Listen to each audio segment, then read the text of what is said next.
Servus miteinander, willkommen zurück bei mir im bayerischen Outback. Schön, dass ihr alle wieder dabei seid. Heute reden wir mal wieder ein bisschen was über Brauchtum, Traditionen und so alten Geschichten. Heute soll es mal über das Thema Hexenschuss gehen. Das Video ist so eine kleine Kombination aus dem Hexenschuss-Mythos und dem Aufsitzer. Es gibt ja einen bayerischen Birsel, habe ich euch auch schon mal erzählt, in meinem Buch. Ich verlinke es euch da unten, mein neues Buch mit mystischen bayerischen Geschichten und ein paar Wanderetappen, damit ihr auch diese ganzen mystischen Orte selber findet. Die sind da drinnen recht gut beschrieben. Mit ein bisschen Eigeninitiative findet ihr die ganzen coolen Orte auch. Ja, aber das nur am Rande. Also, da gibt es den Birsel, da gibt es eine Geschichte über den bayerischen Aufsitzer und zum Thema Hexenschuss. Das hängt alles so ein bisschen folkloristisch zusammen und da reden wir heute drüber. Der Ursprung ist natürlich wieder so eine alte Geschichte, weil die Leute nicht wussten, was da eigentlich passiert, wenn es einen plötzlich im Kreuz oder im Rücken zieht. Und dann haben sie gesagt, das ist der Hexenschuss.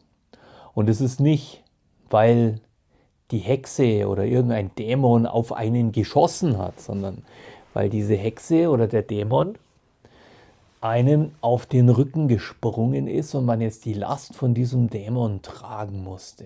Und weil dieser Schmerz immer so ganz unerwartet aus dem Nichts gekommen ist, konnte man sich das natürlich nicht so ganz erklären. Mein Opa hat schon immer gesagt, ich habe eine Hex. Und damit hat er nicht die Oma gemeint, sondern damit hat er gemeint, dass ihm jetzt wieder eine Hex auf den Rücken gesprungen ist und er jetzt die Last von der Hex wieder tragen muss, weil es ihm hinten im Kreuz den ganzen Rücken zusammendruckt. Auch im Italienischen ist es natürlich sehr verbreitet und auch gerade Südtirol hängt ja immer relativ eng an Bayern mit dran, so mit ihren ganzen Bräuchen und ihren ganzen Traditionen und unheimlichen Geschichten. Da gibt es einen Spruch, die Italiener, die werden mich jetzt hoffentlich nicht verfluchen, aber ich tue mein Bestes. Colpo della Strega, Schlag der Hexe, irgendwie sowas heißt es da.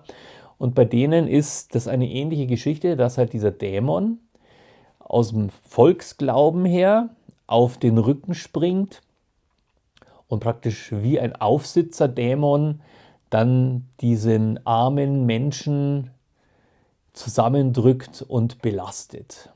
Und es ist natürlich naheliegend gewesen, wenn man nicht wusste, was auf einmal passiert, dass auf einmal sticht es im Rücken und auf einmal kann man die Schultern nicht mehr heben und auf einmal kauert es einem zusammen, dass man natürlich dann irgendwelche übernatürlichen Lösungen für diese Probleme gesucht hat.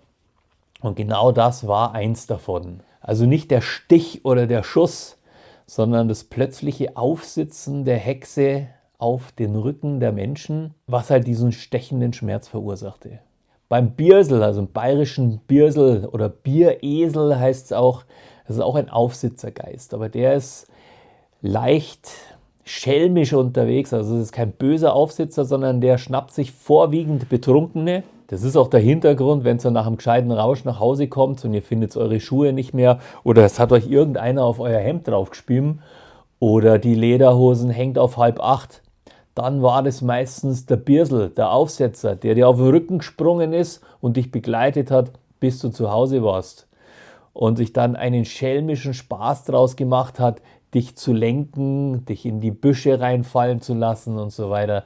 Das ist so die Schabernack-Version vom Aufsitzergeist. Ich habe ja schon gesagt, Buch ist unten verlinkt, da gibt es noch viel mehr so coole Geschichten über diese ganzen seltsamen, bayerischen, spaßigen Geistergestalten. Ja, in vielen Überlieferungen heißt es dann auch, die Hex hat sich aufs Kreuz gesetzt oder auf den Buckel. Das heißt, wenn man halt dann relativ bucklig dann nach Hause marschiert ist oder sein Kreuz der Hexe zur Verfügung gestellt hat. Es sind immer ganz viele Geschichten, die dann da ineinander greifen. Ja, und diesen Aufsitzergeist, diese Hex, die dir den Hexenschuss verpasst hat, die konnte man halt auch relativ schwer wieder abschütteln. Also man musste da mit List und Tücke gegen die Hexe vorgehen, dass man diese wieder losgeworden ist.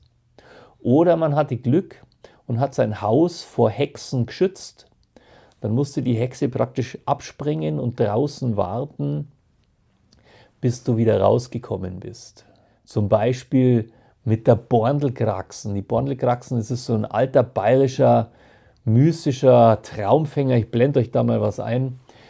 Und den hat man früher an die Türen seiner Häuser gehängt, weil die Hexen und die Aufsitzergeister, wenn das an der Haustür hing, natürlich nicht mit ins Haus rein konnten.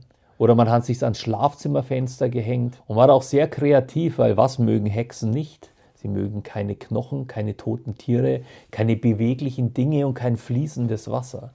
Also so eine Borndelkraxen bestand aus Treibholz, aus irgendwelchen Knochen von irgendwelchen Tieren, aus dem sogenannten Drudenstein.